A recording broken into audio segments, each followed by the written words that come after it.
Hello everyone, welcome to this EDGE webinar. This morning we're going to go through a webinar on data analytics for in vivo pharmacology and pharmacokinetics. My name's Andrew Lemon, I'm the CEO of the EDGE and will be taking you through this presentation. First of all, a little bit about our company. The EDGE is an independent company. We've been in business over 10 years and we are domain experts in the biopharmaceutical and pharmaceutical research areas. Our software is used by 4 of the top 10 pharmaceutical companies in the world, and we have medium tier and biotechs using our solutions right across in the west coast of America, throughout the US, Europe, and into the APAC regions, as far as China.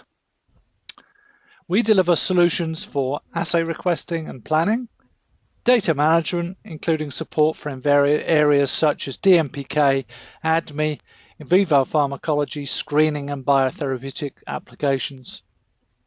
We also offer a compound management solution for ordering and keeping inventory of samples and bioanalysis samples. If there's one thing we're passionate about, it's about helping you to optimize your processes whilst keeping the structure and value of your data. The objectives of today's webinar will be to review our solutions for data analytics in vivo pharmacology and pharmacokinetics. We're going to review the challenges of delivering software solutions in the in vivo environment, and also then look at our solutions. We'll review them and see them in action, and then finally review the benefits.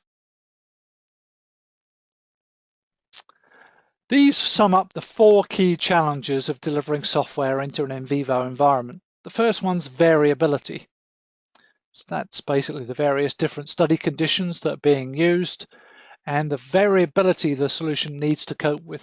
The second one's flexibility. That is the flexibility required to read various different file types and to cope with the different study conditions which are required.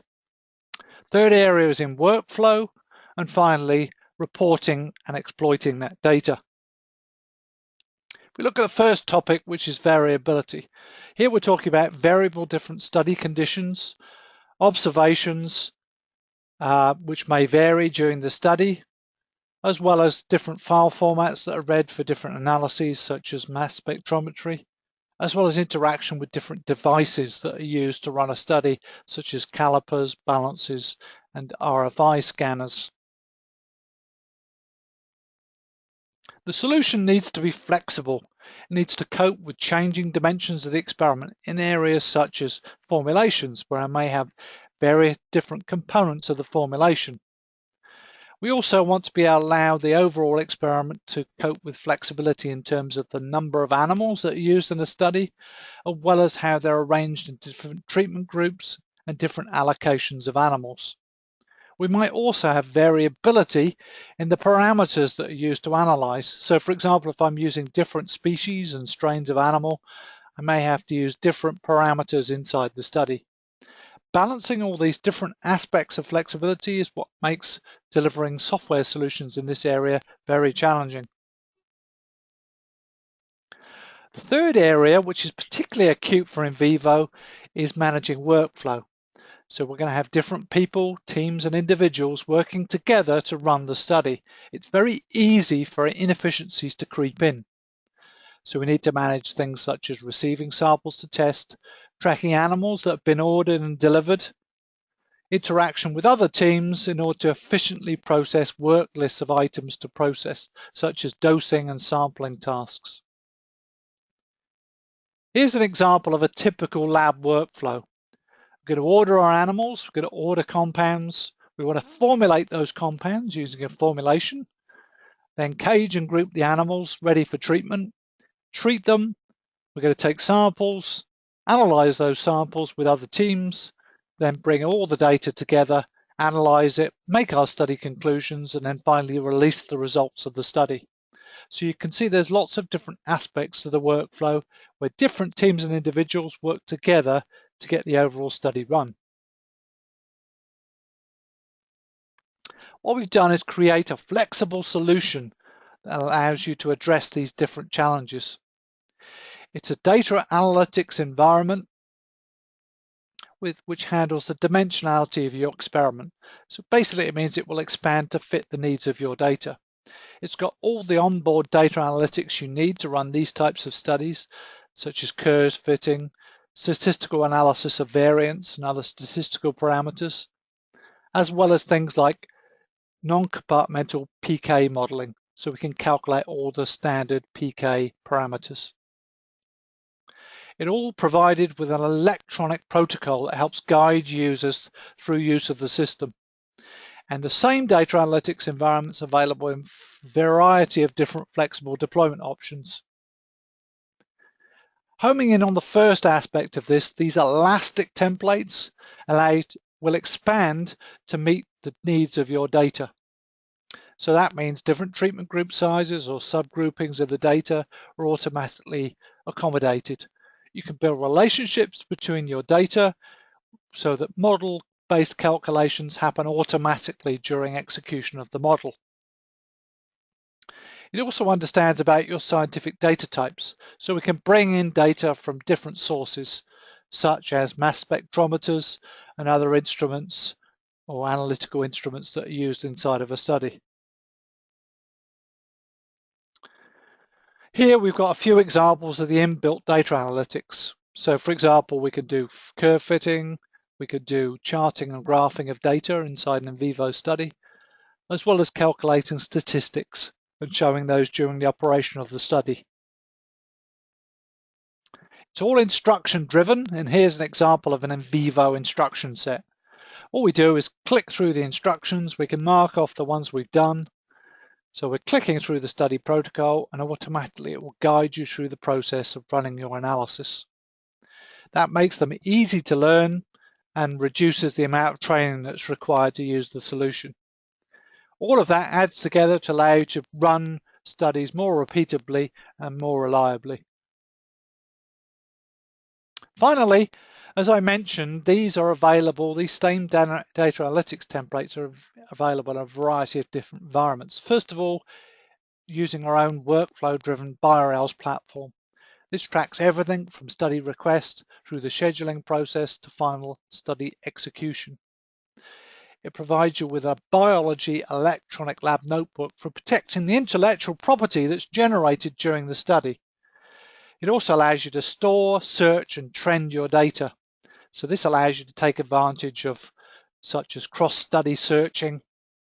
The system comes with basic searching capabilities. You can also access all of the data through a web services interface. If you're running in development and you need compliant solution for GLP environments, then we have a partnership with Biovia, their electronic lab notebook that can be deployed into the compliant environments.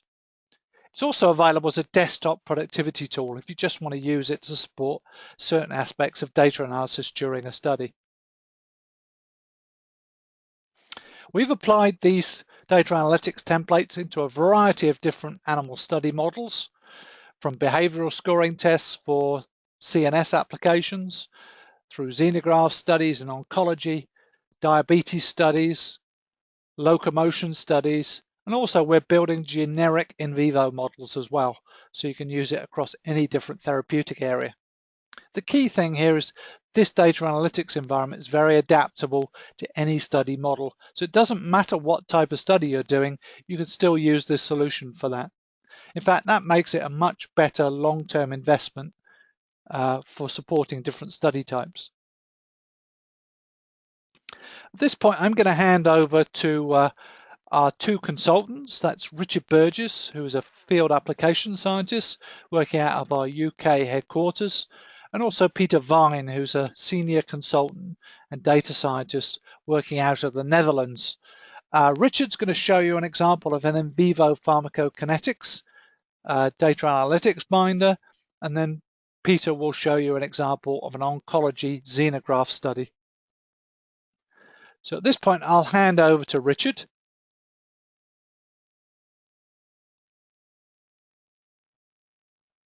Over to you, Richard. Thank you, Andrew. I I am Richard Burgess. I am a field application scientist with the Edge, and I'm one of the authors of the DMPK collection. I'll be presenting the DMPK collection in vivo pharmacokinetics binder.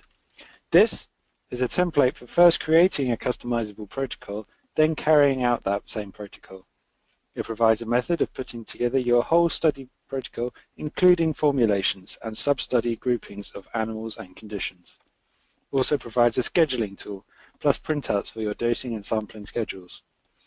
The results from your study with annotations can be exported in a variety of formats or loaded into a structured data storage. I'll first import a preformed request for a compound and a co-metabolite. I'll be testing this in male rats in a bioavailability study. This same study can be used for 4 different study types and different species. I can also create multiple sub-studies in this table with different dosing and sampling structures. Today, I'm just doing the one. The binder states that it's valid since I have all the information required for a study. The next step is to set a protocol. I'm now setting some basic global conditions for my study. Here, they're pre-filled for the most part, although these latter ones are actually automatically generated from the details I've put in the previous table. Now that I've got my protocol sorted, I can define my dosing and sampling schedules. This table provides a structure for creating your dose bleed schedule, treating date and time, and sampling date and time. As you can see, most of the table is already filled in from my predefined settings of the bioanalysis study. I'm just adding the dose now. In the next step, I can define the formulations of the drugs that I will be dosing. So the solute and the volume of the solute. I can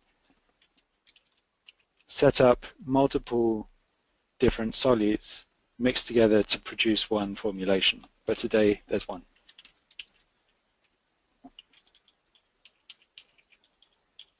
You see now valid solutes with the correct volume are accepted by the binder. I'm now going to register a set of animals from a pre-prepared list.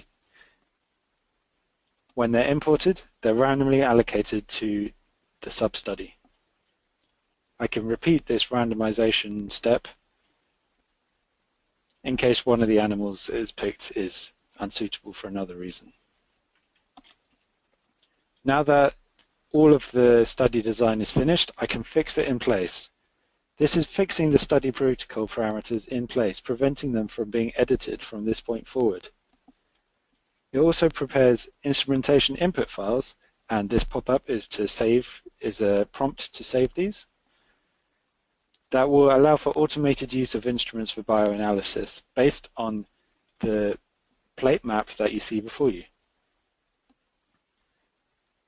This gives me a list of samples that I need to create across my study in order to fill out a plate, which I will then later load into a mass spectrometry instrument. And the files will tell that instrument exactly what it's looking for.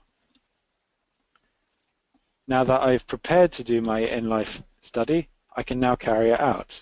This is an overview of the in-life study, and this step generates dosing and sampling schedules with full details of times and the volumes of the formulation. This volume is automatically calculated from the animal's weight. Likewise, the sampling schedule has times and sampling dates and times of the clock. I can also print this out with a printer to use later. Now that we can assume that the study has been carried out successfully and the data is now in a series of files. Here I can import a variety of mass spectrometry files, but today I'm importing one. Morpher is parsing the file and separating out the results into time concentration series. You can see the calibration of the standards on the plate here, and I can check that my standards are showing a good response from the rest of the plates. I can skip forward to the results now. These pages show the full results of our analysis. You can see the charts here. Individual points can be knocked out on this point, but I'm not going to do that today. We use non-compartmental analysis to calculate all the PK parameters you might need to see from your results, from area under the curve, clearance, and of course, half-life. The results here can be exported to a variety of formats or uploaded into a structured data storage database. I'm now going to pass you over to Peter Vine for the xenograph demonstration. Right, thank you, Richard. That was a great demonstration of what Morphic can do with in vivo experiments and also read files and all that. I'm going to show you something different where all the data collection will be done in the binder itself, so there are no files involved. And this is about a xenograph model. So a xenograph is a model where you inject immortalized tumor cells, often from a human cell line, into mice. And these mice are immunodeficient, so that means that they can tolerate the cells and the tumor will just grow. So what will happen then is that we can use drugs to suppress the tumor growth and then measure that. So basically this is the start of the Morphic binder that supports this workflow. And we always do that. We make you land on a landing page that you are able to inspect the title, the version, the objective, the author and all that. It's good practice that you can inspect what you're doing. But then from then onwards you just follow the instructions on the right and you follow that in this sequence as Andrew explained. So let's press the first instruction and then it makes you land on this table. And the only thing you have to fill out is the purple field or the pink fields in this case. I've predefined the study duration now on 3 weeks, and the start date is in the past, so we are right in the middle of an ongoing study. So this is for demo purposes where I can show you the whole workflow. So the start date is in the past, the end date is in the future, so we will be able to take some readings at the today's date. So the only thing we have to select here is the cell line that we are going to inject, and you see these cell lines, and this I just took this from literature, but this can be a very extensive list, of course, of all the lines that you have at your surface. So let's select this first one, and then as a species, we select the DB1 strain. And we select male rats, for instance, and we use Harlan as our supplier of the animals. So next we only have to set the animal age. So let's assume that we have ordered these animals at 11 weeks of age. So that is where the day 0 will start of the study and when we will do our inoculation. And then I have preset the number of treatment groups, in this case to 3. That means we are going to do a study with a vehicle group and just 2 test groups where we increase the dose.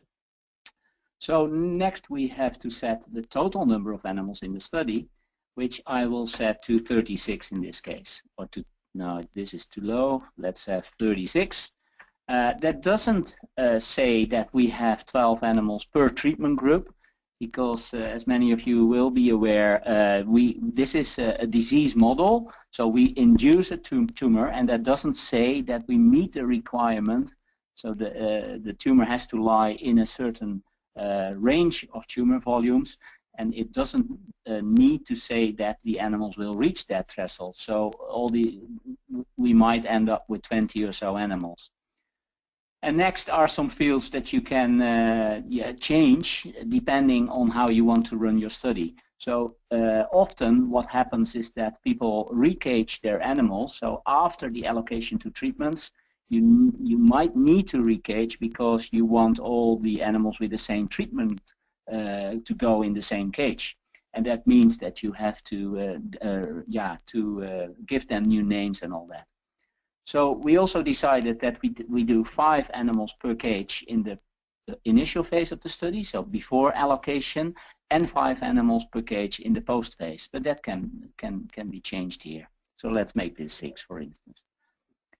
This is your window, so your 10 to 100 cubic millimeters. That will be the range where animals will be selected to be allocated in treatment groups.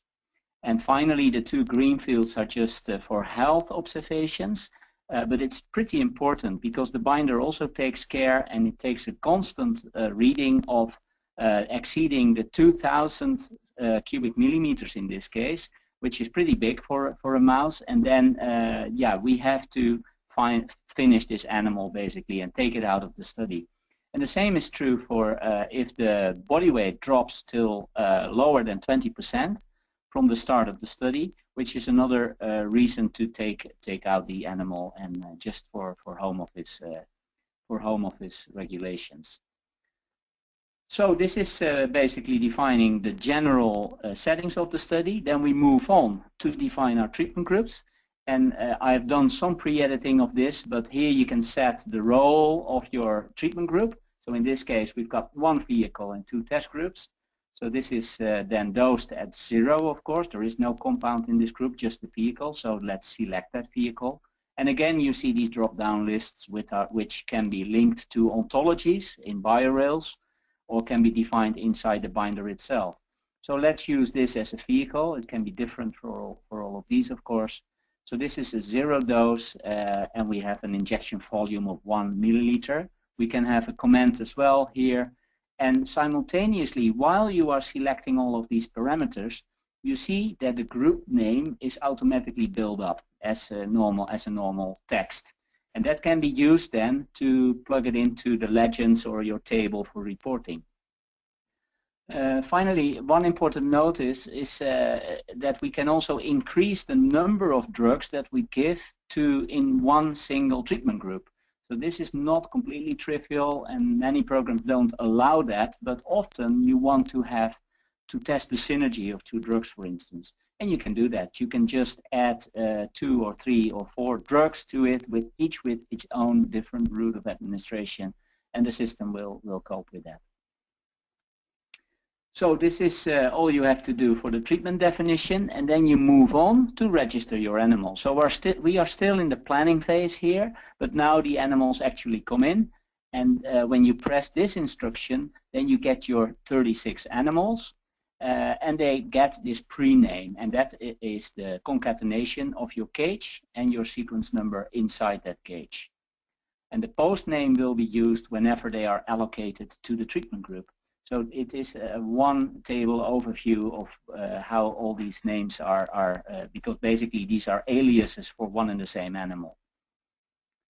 So now next we have to define when we are going to take our readings, because that cleans up our data tables quite a bit, and also it is very convenient that you don't see all those dates on your screen every time. So let's assume that we are measuring on a Tuesday and a Thursday of the week, and on a Saturday. So that's 3 days a week, and that is sufficient to follow what is happening to the tumor. Of course, this list can be much longer, so if you want to do a full year of monitoring, there's no problems with that. So I've selected those days to be measuring, and then there are 0 animals available right now, because the system doesn't have any tumor volumes on board right now. So for sake of, yeah, we now have to move to a couple of days ahead, so I will close this binder and open just the same binder but at a more advanced state. So this is exactly showing you the same table, but now we have taken the recordings at the first 3 observation days. And here you see that we are indeed measuring on the Tuesday and the Thursday and the Saturday. And this is the data table where you can fill out all these length and width and body weights observations of the animals. And I will show you how that works.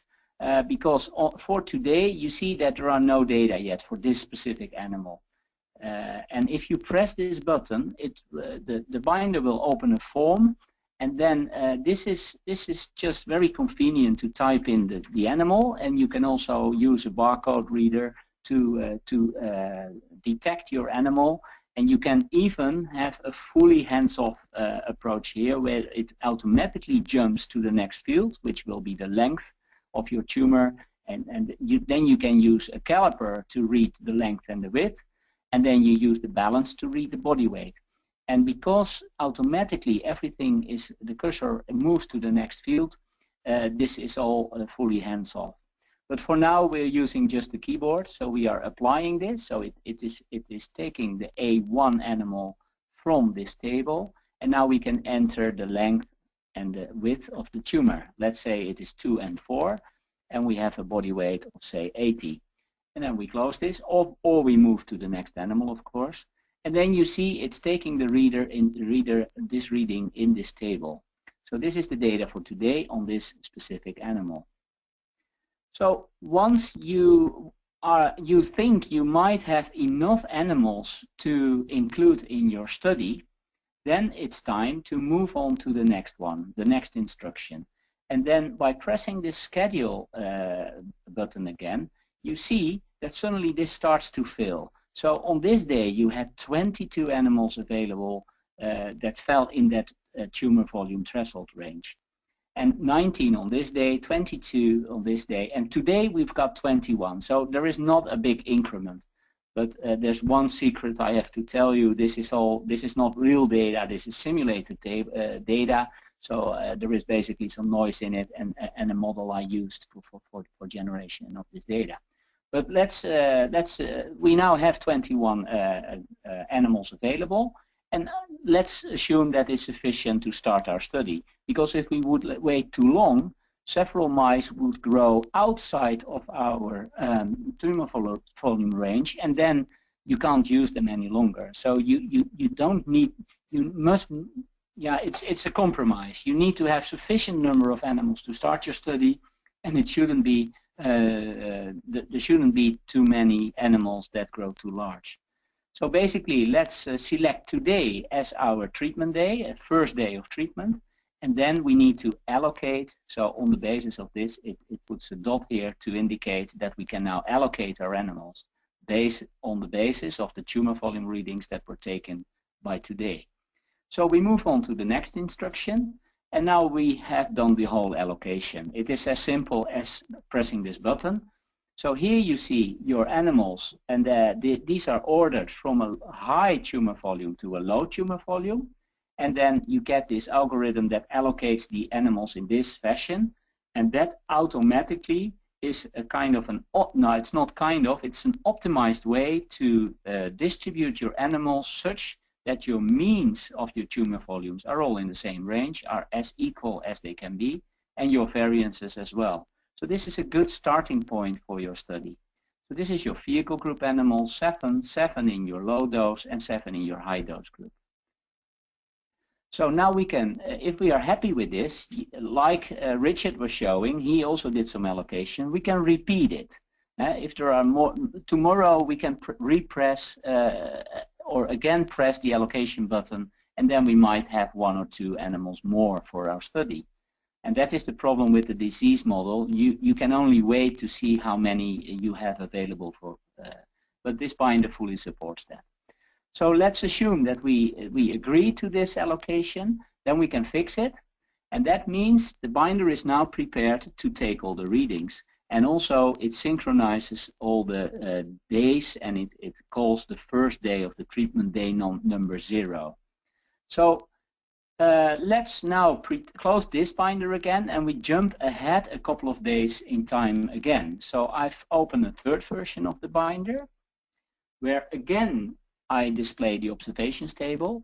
So it's the same table, so these readings are all that you've seen before, but now let's pretend as if we have finalized our study. So we have taken the readings up to Saturday, the 25th of July, and you see here that you've got the pre-name and the post-name of these animals, in which group they are. So this is basically giving away that this animal sits in this group. So there are labs who want to double-blind their studies, and then of course we can hide this field, or you can hide it yourself.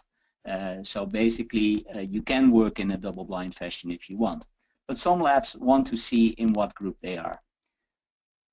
So also, what is quite important to see is that this particular animal was taken the full duration of the study, of course, but it passed the 20% body weight restriction that we set. So it warns you by making these fields pink. So in the background, it keeps track of all the conditions and all the constraints that you have set.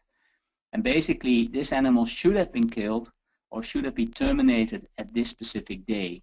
So then you can press this button and the animal will be taken out. But since we have, the binder now knows that we continued our readings on the Saturday. So it doesn't stop you from doing that. You have to take manual action to stop the readings of the animal. Right, so since all the data are in, we are ready to analyze our data, and everything is done when you press this button. So it takes under a second to analyze all these data, and as you can see, it's quite a busy table. There are lots of graphs in here, but this is treatment number 1. So this is your vehicle group, so it runs horizontally. This is your treatment number 2. And here's treatment number 3, so the high dose group.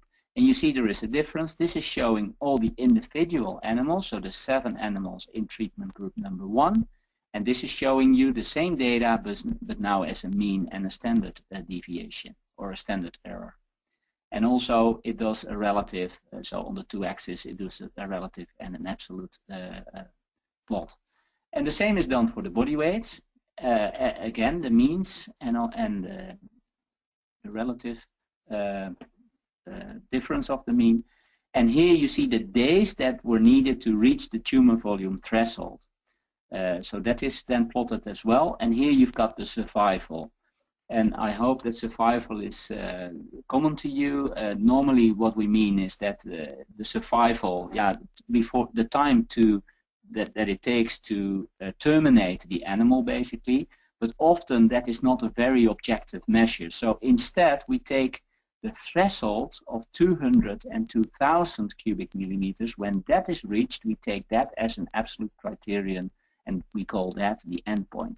And so this is then showing you the survival relative to these 2 points. So on top of that, you also have your treatments combined, and this is a much clearer view, of course, on your data. And this shows you in one and the same graph the 3 treatment groups. So this is your placebo, or your vehicle, basically, I should say. And the tumor is nicely growing here. Here it is suppressed, so this is the low dose group. And here the tumor is actually reduced in size. So this is very close to 0, so that's a good dose for this particular drug to stop the tumor from growing, and even reduce it in size. So you get the same thing with the survival, so they're all combined in one graph. The body weight, here you can also see that, where am I? Here you can see that the body weight start to drop in the vehicle group, and that is because the tumor sizes are growing that big, so the mice start to suffer from that, and they don't grow that well. So if this passes the 20% level, then again, these mice should be terminated. But again, this is all simulated data, so I apologize for that, but I couldn't show you any live data here. So there are more graphs. There's also an interactive mode where you can kind of play with your data. You can, I mean, the problem with data is that there's often too much. And if there are, for instance, 14 different treatment groups, this whole plot will be filled with lines. And here you can just select which treatments to show and to plot against each other. So this is just, basically for your own comfort. And then automatically, Morphic also builds up the pairwise comparisons. So if we go to the treatment groups, there might be one field that I didn't explain. There is here this against field, and that is giving you the option to test everything against the vehicle group here. So vehicle is tested against vehicle, so that doesn't make any sense, of course. This drug is tested against the vehicle group, and this drug as well. But in more complex studies, when you have more different schemas or different vehicles, then you might decide to test this against its own vehicle group, for instance. So this automatically, at the very design phase of your study, gives you the option in one go to have all your analysis pairwise plots ready for you. So basically what this is saying, it shows you here the reduction in tumor volume over time for this particular doses. And the same for the tumor, so you can compare it if there's a good effect here. And of course we can also test this for statistical significance. Then we would do a t-test or a full ANOVA on these data. And even a repeated measures ANOVA could be done. But then you have a full overview of what happened. There are more, so we can look at growth inhibition and regressions, actual linear fits to these data. We can extend the model as far as you wish. I mean, Morphet is very, very flexible. And this basically brings me to the end of this presentation, but not after I've said that we can make this more complex. And we've actually got a few more complex binders where you can do cohorted allocations. So where you can, on several days, you can add animals to the study. It works in a similar fashion, but often when a xenograft study grows too large, for instance, you pass 80 animals or so, there might be a reason to work in a cohorted way. And also that prevents that there is too many dropouts, that you insert an animal whenever a certain tumor size has been reached. So I hope it was clear. It's a bit of a complex workflow, but Morphet can support you on everything. Thank you very much. Thank you, Peter and Richard. That was excellent. So I'll just finish off here. I just wanted to highlight some of the benefits of what you've seen here. So first of all, these are standard templates that we prepared for these different study types. They're documented, so they come with full documentation, so they're clear and easy to understand. They're workflow driven, so they help you to guide you through the analysis, as we mentioned earlier on, so that makes them easy to use. They've all been scientifically validated. All the examples you've seen, we've actually developed with our clients in different situations. So we know they work because they're actually used in live laboratories for day-to-day work. So they're dependable and reliable. They're also adaptable, so depending on the study type you've got, we can pick up the standard templates and adjust them, or you or us can create your own study templates from scratch as well. So that means they're also extensible. So if you've got new observations you want to add, such as, for example, in the PK example, I might add a space to put in the actual sampling date rather than the instruction date. Then you could just add that field in and all the sheets will expand to meet that data. And then you've got a space to write in your the actual time that you dosed or sampled the animal. You can use them standalone or integrated with an enterprise platform such as BioRels or the BioVia ELN. And when integrated with BioRels, you can obviously store the data. You can then search and trend. That really maximizes the value of that study data. All of these things really mean that BioRels, if I contrasted BioRels to other study management systems, often they're developed specifically for specific study types. BioRels is a generic platform for implementing these different types of study. So that means it's a much better long-term investment because it can support today's studies and also tomorrow's studies as you bring new studies on board. So I really want to emphasize that it's a very flexible platform. It can be adapted to changes in your environment and the way you execute your studies. So a little bit about the future. We're currently working on preparing a variety of different study templates that can be used with the system into the sort of standardized assay areas. So in vitro, we're looking at in vitro toxicology assays. If you're interested in more of the DMPK assays, there is a whole collection of in vitro DMPK assays that are available, which were the subject of the last webinar that we did, which is recorded and available on our website. We're also looking at transporter assays as well as this generic in vivo study areas. And I showed you earlier on different examples that we've done for behavioral tests, diabetes tests, as well as oncology, locomotion tests and other different study models. So we'd be very interested in working with anyone who has any other study models and like to collaborate with us. Also, we've got some future webinars that we're planning to do. One of them is on the study requesting and study management features of the product. So do join us for those future studies where we'll show you how to request studies and then plan and execute them. We're also going to do one on biotherapeutic applications of this platform, as well as genomics and also compound management. So we hope you can join us in one of those future webinars. So I'll hand over to Doug now, who can talk us through it, and we'll take any questions that you've come up with during the session. If you do have additional questions, there's still time if you want to type them into the question panel on your webinar link, and then we'll address them as we can. We have a couple questions, and obviously time for additional questions. So if you want to type those in, please do. The first question we have is, what security features do you have against users manually inputting invalid data? Okay, well, I can take that one quickly. So in the design of the binders themselves, we can do some validation checks on whether the data entered is correct or not, such as it might need to be within specific ranges, so we can highlight invalid data that way as well. Also, if the field in question is an ontology or a data dictionary, then we will validate that against the source data dictionary. So you can't, for example, mistype in a field. It'll only allow you to enter the data that's valid for that particular parameter type. Similarly, if a parameter is a text or a numeric parameter, it won't allow you to put textual data into a numeric field. It'll highlight that and tell you it's invalid. So in that way, we can protect against certain manual data entry into the system. Second question, does the DMPK package offer integration with barcode readers?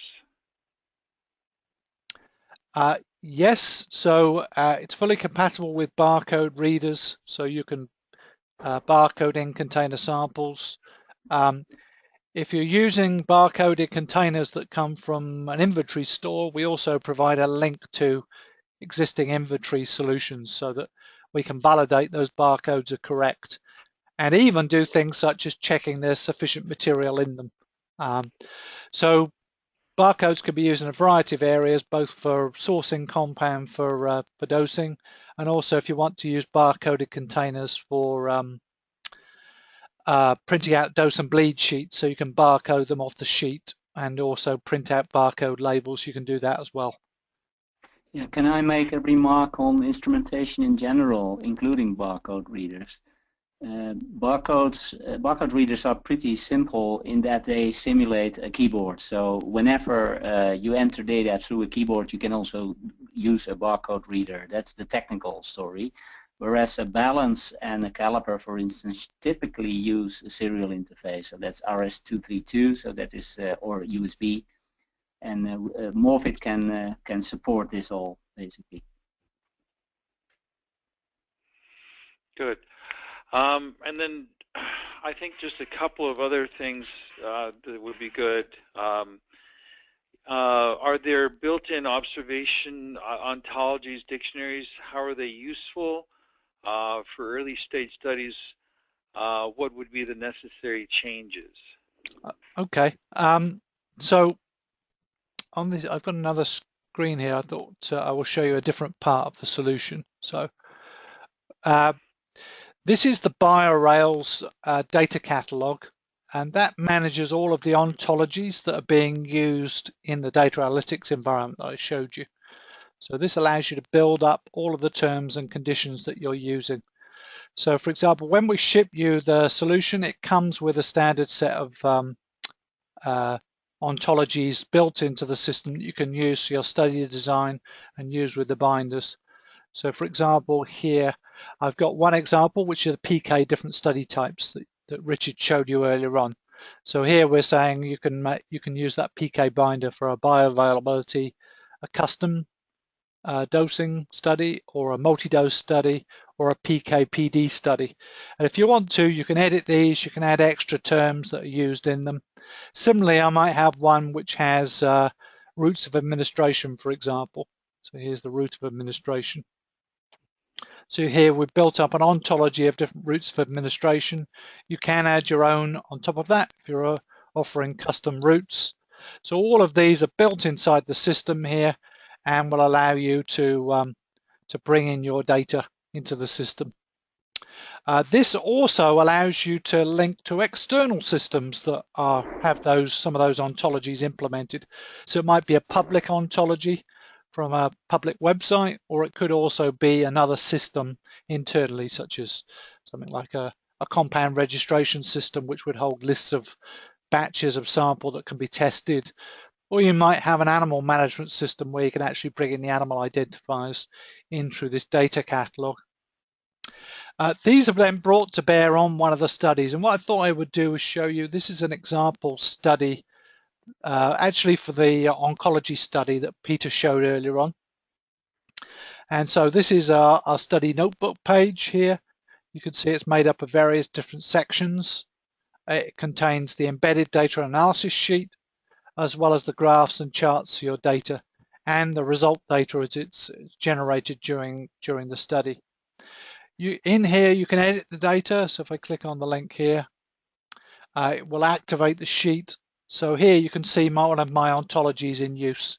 So this one's cell lines, where I can go by species and look up specific cell lines in the system. Also, I've got my gender in here, so you can look up males and females, as well as a species ontology. So I can look up species and strain combinations. You can also bring in documentation here. So this is standard document template. These can be edited in live in the system, as well as I can launch the analytics binders and generate and run my study within the same environment. Once you've run your study, you can electronically sign and witness the content, as well as printing it to PDF if you want to move it to other stores. So this is how we use the BioRails platform in combination with those data analytics templates to generate the study data, write up, annotate, and then store the underlying data. Once you've stored the data, it's all available for searching. So we can do trending of data. So here's an example of a microsome stability study that's been run over time. Let's close that. And you can see all my data coming back here, including controls and standards, and all of the data coming back. In this case, it's clearances against different compounds. So you can then search and use that data in the system. Okay, so I think with that, we'll go back to the presentation. I'll just round up, unless there's any more questions, Doug. I think the only one just was, yeah, the searching across studies. So that's the last one, yes. Yep, so I showed that here. These are different studies that have been run here, and I'm showing and trending the data across them. So I just wanted to finish off by saying, please do visit our website. We'll be announcing new webinars on the website, so they may be of interest to you, but there's also a whole host of different resources that it may be useful to you. There are video presentations of how to use the binders and various different aspects of the solution. There are also white papers in there, such to do with master data management in Vivo and other areas, as well as the DMPK collection. There are also product sheets for the different products available. You can also download a 30-day trial of those data analytics templates that we showed you earlier on. That will allow you to build your own templates. There are videos showing you how to use them as well. If you do want to have a go with the data analytics demo there of Morphit, do get in contact with us. We'd love to help you explore that and see if it's something of use to you.